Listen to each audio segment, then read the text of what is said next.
start looking at this, it's not just about the snow and the intensity at which it's coming down, that snow rate, but also when you're starting to look at the snow total or the wind total, I should say the wind peaking at 70, 80 miles an hour as well. One thing that we'll notice or be looking for closely is as this intensifies, right? We talked about that lightning.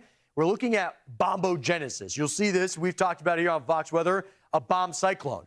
Not every nor'easter is a bomb cyclone. Not every bomb cyclone is a nor'easter, but it does look like this will run in tandem. And when it does, that leads to the potential for a widespread power outage event. Again, we've already seen it uptick in areas like Delaware, where they have over 20,000 customers. Jersey, the same thing, and it's only going to continue to lift north in the hours ahead. So this is something to watch, of course. This is one way to show it to you. Also, we have those visuals outside. And if you have some visuals, you can always go to foxweather.com/connect and send them to us. Here is Times Square. Look at how that snow's not even hitting the ground.